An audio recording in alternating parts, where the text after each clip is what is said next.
Welcome to the podcast, and today we're going to talk about the burning debate between the PS4 Pro and the Xbox One Slim.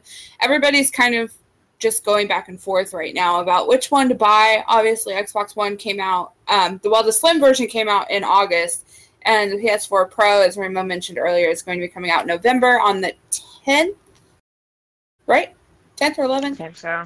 I think it's the 10th. Yeah, it's the 10th. So, people are kind of like, well, like, which one should I buy? I know that I did that when I upgraded from a 360, when I had to decide, do I want to buy an Xbox One or do I want to buy a PS4? Like, I was up in the air.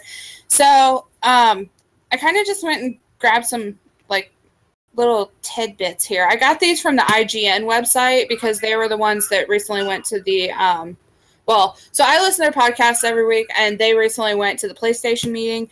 So, to give a little bit of a comparison of the PS4 Pro and the Xbox One Slim, both of them, so the PS4 is priced, or PS4 Pro, it's going to be priced at $399 when it comes out.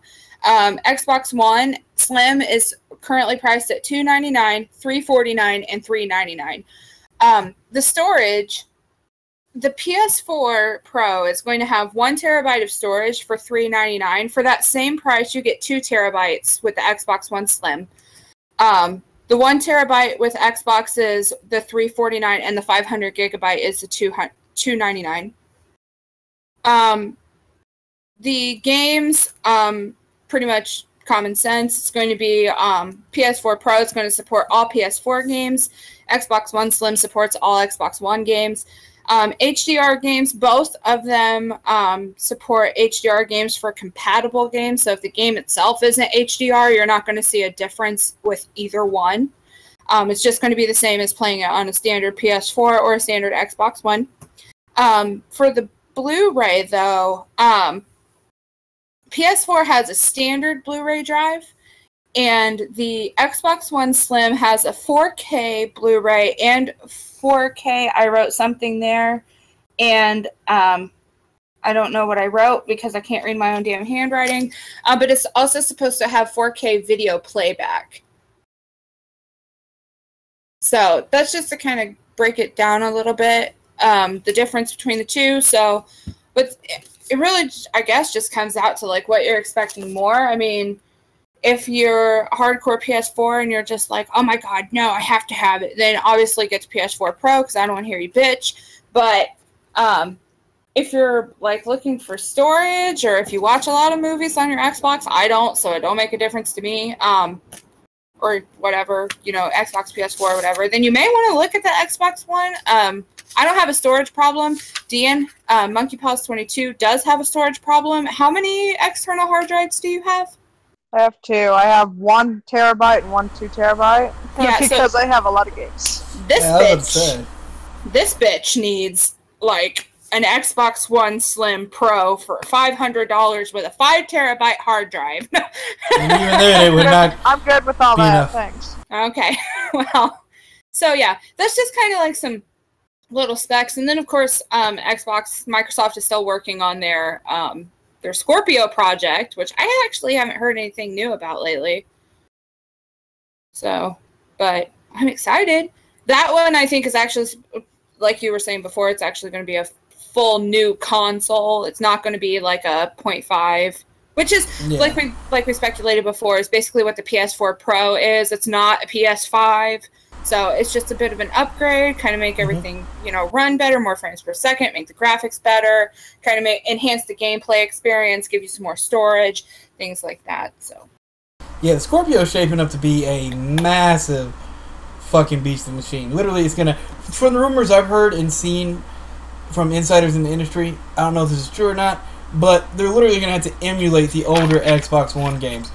So if that's true, then this is basically a whole new console. And in my book, if you want to get an Xbox, I would wait for the Scorpio to come out next year, because that's going to be one that's going to be worth the money. Because the Xbox One Slim it has some bells and whistles, but it's basically a smaller Xbox with new bells and whistles, which is awesome. But when you have like 6 months to wait before a big, beefy, badass motherfucker comes out, like the Scorpio, which is basically a whole new console, then you might as well wait for that. Now, when it comes up to, like, if that didn't exist, the Xbox One or PS4 Pro, Well, if you didn't have an Xbox, definitely go with the Xbox One S. That's what I'm doing with the PS4 Pro, is I don't have a PlayStation yet, so I'm going to get the more upgraded hardware to give me a better experience. Yeah, and then like with, you know, if you already don't have an Xbox One, the Xbox One that I have is massive. It's huge. The Xbox One Slim, this is just like an eyeball comparison because I actually haven't, like, I don't have one. But isn't it supposed to be like the size of the Wii or something? It's like 70% smaller. Yeah, it's tiny comparison-wise. But does like all this shit that mine doesn't do. So yeah, like yeah, it is like definitely if it's taking up too much space and you have the extra, like there's not too many people out there. Well, there are some people like if you don't have the extra cash to blow for that, then okay, I feel you. But if it is taking up a lot of space and you have the cash to just blow on it, definitely get it to like liven up your like entertainment space because the old Xbox is fucking huge. It is a big brick. Yeah, it really is. It's huge, but I don't know. I don't need for, like, I'm one of those people that, like, my TV is humongous anyway, and the kind of, again, general consensus is that 4K gaming, you don't really see a difference on a large screen TV unless you're, like, right nose in the ass on it. But on, like, smaller TVs, it's supposed to make the picture more clear so you don't have to squint or guess. So to kind of give an idea, like, when I first moved into my house, I had, I think it was like a 32-inch TV in my bedroom that I played Call of Duty on all the time because that was the game that came with my Modern Warfare 3 console. And so playing it on a small TV like that, it was kind of hard to tell like which parts of the terrain were actually part of the map itself and what was enemies and stuff like that. But on my big 60-inch TV in the living room, you know, I don't have that problem because I can actually see everything. So as far as like larger pictures go, like if you have a larger television, especially if it's HD, I mean, playing it in 1080p, you're not really going to see too much. But on smaller TVs that support 1080p, you're supposed to see a lot clearer picture. It's supposed to be much easier to play the game, whereas before it might have seemed like a little fuzzy. But I think most TVs now actually kind of make up for that. So I guess we'll see. Also, a little side note, I didn't say during the last part of the PS4 Pro, just talking about that in general, is that they are having trade-ins like at GameStop. You bring in your old PS4 or your Xbox, they'll take $125 off of the price.